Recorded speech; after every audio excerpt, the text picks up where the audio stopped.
alleloia alleloia wow tsara mpanao tsara ny tompo miaraba antsika ndrehetratry nyty fotoana mahafinaritra pion'andriamanitra antsika amin'ny alalan'ny teniny ao anatin'ny fandarana baiboly teny velona iarahantsika amin'ny MCTV sy ny révérend Dimy Andréasson. Tenin'andriamanitra fitondra aina fantsiana fanorena-ponoana vaolam-piainana ho anao sy ny ankonanao izany. Vavaka tomboka dado tsara mpanao tsara matoko sy marina ianao mandefa ny teninao ianao manitsy izay diso manangana anay ianao ary mampiona aminay amin'ny anjara voatendrinay matoky ianao raha eo misaotra fanay masina amin'ny anaran'i Jesosy Kristy. Amen amen amen. Wow alleluia. Tamin'ny herinandroantsika dia niresaka manokana zany mikasika n'ilay teny fampanantenan'Andriamanitra nalefany tamin'ny Mosesy nampatsiviny azy ireo fampanantenana nomeniny razambeny dia i Abrahama, Isaka ary Jakoba izany hoe misy tany zay efa natolotra anareo tany tondratro no sy tantely.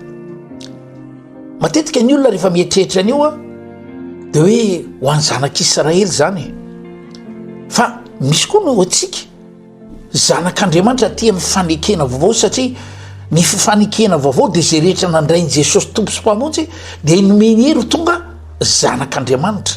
Hitantsika zany eo amin'ny Jaona 1:2 zany hoe tsika ao anatin'ny fanekena tsara lavitra raha reo razambentsika tany amin'ny testamenta taloha ary zay ambarany baiboly fa aliko ny fiainantsika aty aoriana ny fanekena nataon'Andriamanitra azy ireny dia nisy fanekena nataon'Andriamanitra tamin'ny zavatra tanterahan'i Jesosy tamin'izy tonga tetỳ tany. Baiboly miteny fa tsisy famonjena azo raha tsisy raha latsaka.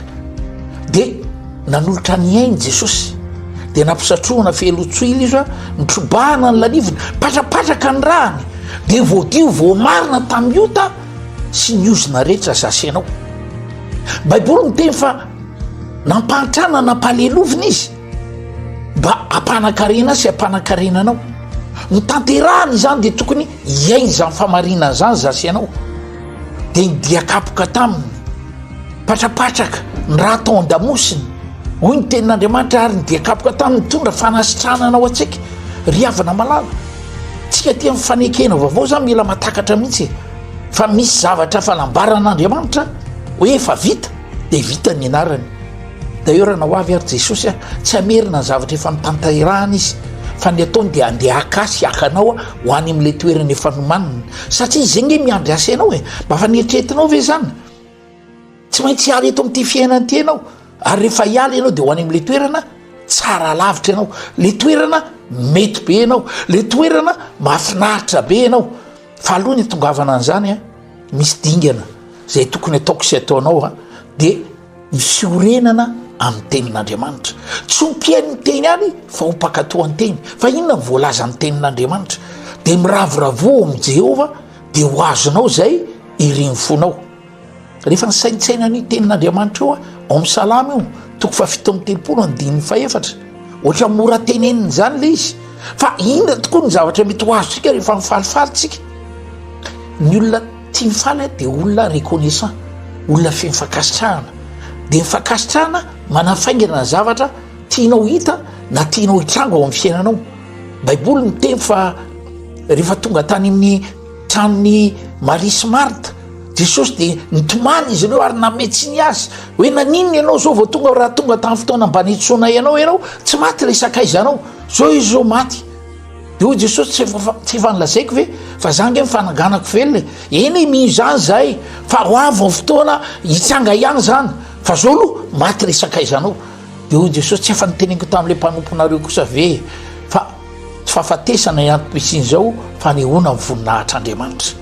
Eto eny fasana ary dia teny fasana dia nasiany Jesosy ny sokafana amin'ny fasana dia ny baiboly ny teny dia natrakany ny lohany dia nisaotra ny rain'izy hoe raha io fantatra fefa niaino ahy ianao tsy maty Lazarosy fa velona.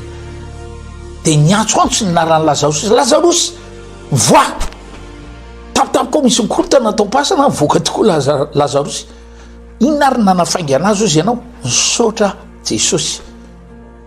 Matetika ny olona nazana ianao indraindray rehefa tratry ny aretiny tsika na tratry ny problema de mivavatsika de averimberitsika foana le vavaka ndraindray tsika mieritreritra ohatra ny tsy nandre ny tompo kanefa ny tompo fa nyteny any Isaia 7:5 fa tsy rendremana ane sofoka hoe fa mare tsara e ary ny tanana tsofefa lavaka mitondra famonjena zany hoe vao mitenika izy asenao de miaino izy fa ny zavatra andrasan'Andriamanitra amiko sy aminao le fisaorana mba nina mba afahan'ny tanany manolotra sy afahantsika mandrombaka zay meny ary ato amity testamenta taloha io fampanantenan'Andriamanitra ny Mosesy io de hitatsika fa Mosesy ne tsy niditra tao e fa Kaleba sy Josoa niditra tao fa netiny le teny fampanantenana efa nomen'Andriamanitra atsika io lova atsika io na nisy ary ny fiahiahina vokatra ilay tatitra ireo fololahy le hoe goay be nge mipetraka ao raha makaotsika de vita mamay e